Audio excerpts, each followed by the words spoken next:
পূর্ব মেদিনীপুর জেলার নন্দীগ্রাম বিধানসভা কেন্দ্রের নন্দীগ্রাম সমবায় সমিতিগুলো নিয়ে সমবায় সপ্তাহ উদযাপন অনুষ্ঠান অনুষ্ঠিত হল নন্দীগ্রামের রতনপুর বাস স্ট্যান্ডে। এই অনুষ্ঠানে উপস্থিত ছিলেন রাজ্যের বিরোধী দলনেতা শুভেন্দু অধিকারী। অনুষ্ঠানের শুভ সূচনা করেন সাংবাদিকদের মুখোমুখি হয়ে শুভেন্দু অধিকারী। তিনি কি বললেন শোনাব। সমবায় আজকে সপ্তাহ সূচনা করলেন, সমবায় আন্দোলনের কথাও বলছিলেন। কন্টাই কোঅপারেটিভ ব্যাংক এই জন্য তো নরেন্দ্র মোদীজি সমবায় দপ্তর করেছে, স্বাধীনতার পর তো কেউ করেনি। অমিত শাহজির মতো শক্তিশালী ব্যক্তিকে মন্ত্রী করেছেন। অমিত শাহজিও আহমেদাবাদ সেন্ট্রাল কোঅপারেটিভ ব্যাংকের চেয়ারম্যান থেকে তার রাজনীতি শুরু করেছে। দুর্ভাগ্য এই যে 13.5 বছর যারা আছে এরা সমবায়টা বুঝে না। আমি যে পার্টিকে তাড়িয়েছি সেই পার্টি বামপন্থী পার্টির ফরওয়ার্ড ব্লক সমবায়টা বুঝতো, সেই কারণে সিপিএমের কথা শোনেনি।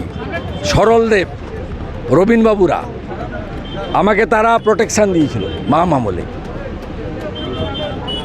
সমবায় মন্ত্রী ছিলেন সরলদেব, রবীন্দ্রনাথ ঘোষ, উলবেড়িয়ার। কন্টাই কোঅপারেটিভ ব্যাংকে তো দীর্ঘদিন নির্বাচন হয়নি, আপনি শেষ পর্যন্ত সুপ্রিম কোর্টে গোটা রাজ্যে কোথায় ভোট করে না, কোথাও ভোট করে না। আর ভোট করলে লুট করে, যেমন মালদা ERDB লুট করেছে। ওদের স্পেশাল ক্যাটাগরির এক ধরনের লোক আছে, তাদেরকে দিয়ে লুট করে, সঙ্গে পুলিশ থাকে। কোথায় চুরি হচ্ছে না বলুন? মাইনরিটি স্কলারশিপের টাকা CBI হচ্ছে। উত্তর দিনাজপুরে একাধিক FIR হয়েছে। ট্যাবে আপনি পেয়েছেন, রূপশ্রীতে কার্ড ছাপিয়ে টাকা নিয়ে চলে যাচ্ছে। মরেনি সমবাতির টাকা নিয়ে চলে যাচ্ছে। একটা স্কিম পাবেন না যেখানে এই রাজ্যে দুর্নীতি এবং চিটিংবাজি হচ্ছে না। আর অফিসাররা এর সঙ্গে যুক্ত, কারণ তারা মনে করেন মুখ্যমন্ত্রী চোর, তার পরিবার চোর। ওরা কোটি কোটি ঝাড়ছে, কিছু হচ্ছে না, আমরাও কিছু ঝাড়ি। ঝাড়ার কম্পিটিশান চলছে। অর্জুন সিংকে আবার CID থেকে সুপ্রিম কোর্টে প্রোটেকশান আছে, হাইকোর্টও বলে দিয়েছে যে ডাকবেন, ডেট নিয়ে ডাকবেন, 4 ঘন্টার বেশি রাখবেন না, ডাকবেন। তো ডাকলে কি ক্ষতি হয়েছে? কনস্পিরেসি করেই ডাকা হচ্ছে, মানে ষড়যন্ত্র করেই ডাকা। ষড়যন্ত্রের রাজনীতি। আমাদেরকে ডাকে নিন, আমার তো 73 case. High court supreme court tight দিয়ে রেখেছে, পারে না।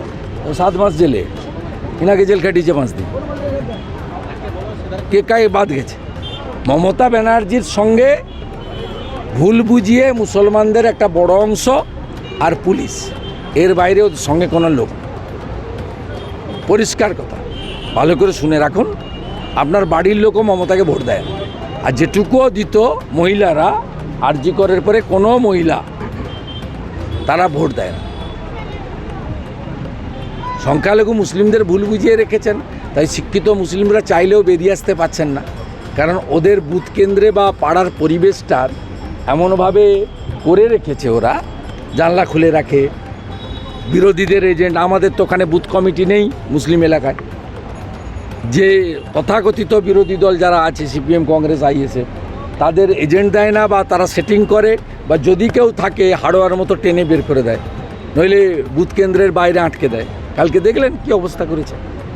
মানে 6 উপনির্বাচনেও এইরকমভাবে অশান্তি। তা আপনারাই তো দেখিয়েছেন সারাদিন। আমি তো এক্স-হ্যান্ডেলে দিয়েছি, আপনি দেখিয়েছেন। সিতাইতে বাড়ি বাড়ি গিয়ে বলছে ভোট দিতে যাবেন না, আমি তো প্রমাণ দিয়েছি। আপনার রিপোর্টার অমিতাভ রথ, তাকে SP ধৃতিমান, একটা নোংরা পুলিশ, নিকৃষ্টতম পুলিশ। এই পুলিশটা আপনার অমিতাভ রথকে ফোন করেছেন, ও স্বীকার করবে কিনা আমি জানি না, আমার কাছে তথ্য আছে। ধমক দিচ্ছে BP আনন্দের লোককে। নয়নদের বাড়িতে কেন ছবি দেখিয়েছে? নয়নদের বাড়িতে পুলিশ সরিয়ে নেওয়ার পরে সেক্টর অফিসারকে গিয়ে রিপোর্ট করিয়েছে। আরেকটা দালাল আরিজ আফতাব, মমতার একটা চাকর, পেরোলে থাকে, CEO হয়ে আছে। গোটা নষ্টের মূলে ওই লোকটা। ও 31শে ডিসেম্বর বিদায় নিবে, তারপরে আসল নির্বাচন হবে। বিগ নিউজ, সবার আগে সবার সাথে।